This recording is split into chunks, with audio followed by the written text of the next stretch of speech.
Hello, Roger, Weathering Heights. This is the VELCO Weather Hazards Outlook, valid this Sunday, August the 17th. This is through Saturday, August the 23rd. The current conditions right now that we have are currently an upper level system that's located well north of Maine, in parts of eastern Quebec. This is the 500 millibar chart. This is an area of low pressure that continues to spin. It's been pretty much anchored and not really moving very fast. So consequently, we have little shortwave troughs embedded within this northwesterly flow that flow into Vermont, touch off a few sprinkles or light showers. We're looking at the next round. It looks like late this evening and into the overnight tomorrow morning on Monday, and then things begin to pull away and dry out, and that's going to be the general trend with some pretty good project weather setting up basically for Monday and Tuesday, and possibly on Wednesday. The only threats within this area tomorrow morning, that would be Monday morning. We might find a few leftover sprinkles in some of our local mountains, but this is going to be moving on out of the region.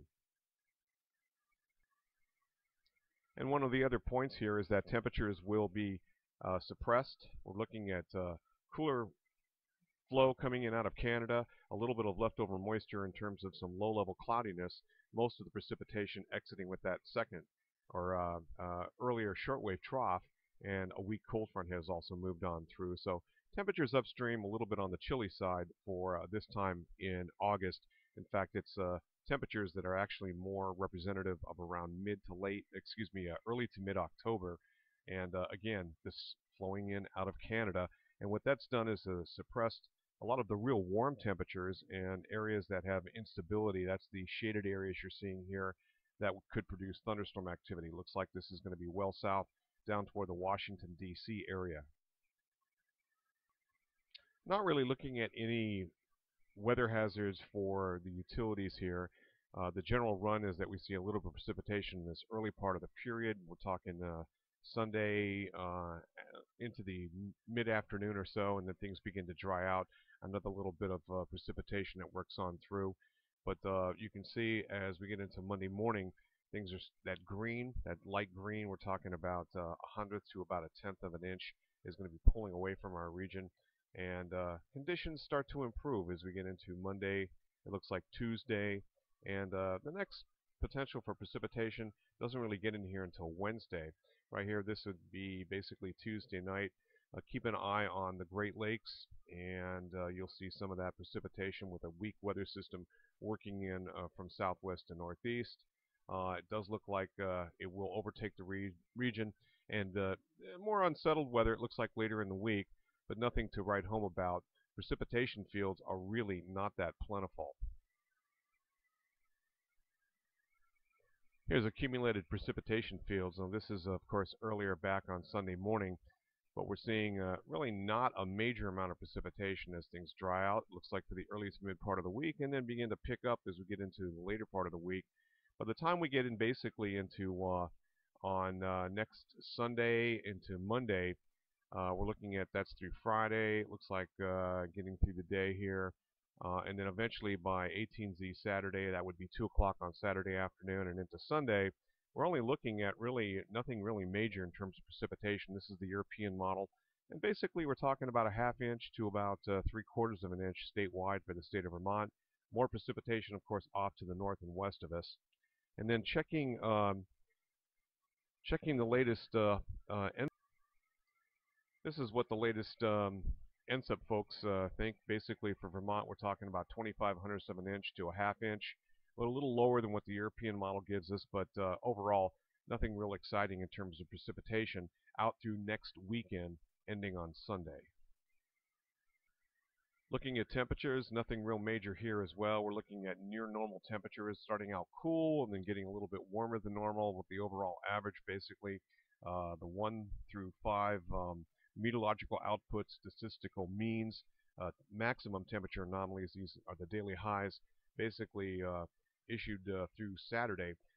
Basically give us not a whole lot of change from near normal. So it looks like we are seeing a little bit of a warm-up that will eventually try to make a run at us a little bit later on. A little bit of a cool down out in the southwest, but overall, no big deal. And 3 to 7 day maximum temperature outlooks, the daily highs, basically a little cooler off across southern New England, still near normal. We're talking 3 to 7 days out. And again, this is where the deep humidity and more tropical-like temperatures will be.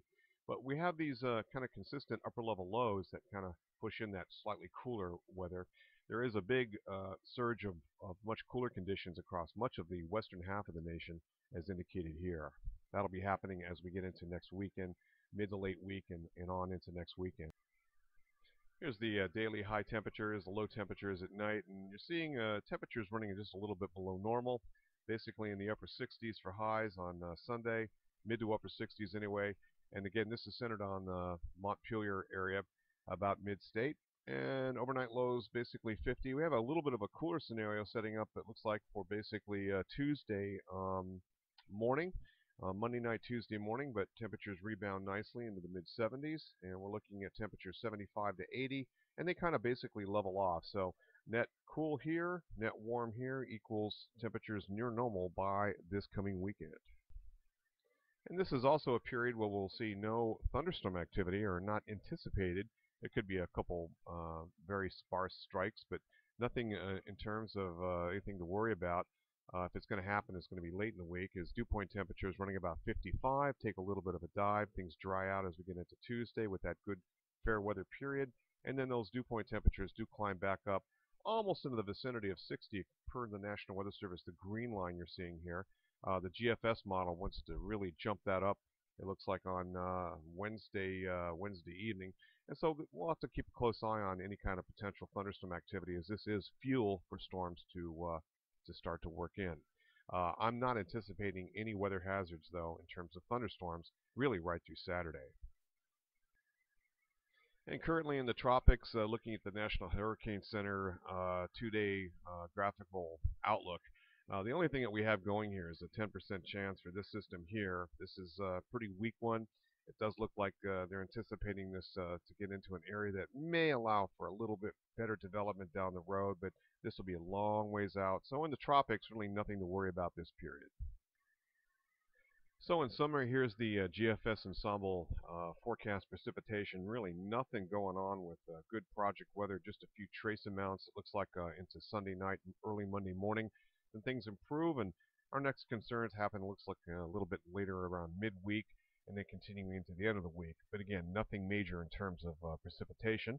And a quick check on the ensemble temperatures show you a little bit on the cool side as we get through the 20th of August. After the 20th, 21st, looks like things warm up and level off here. Again, this is centered on Burlington. This is the GFS ensemble forecast.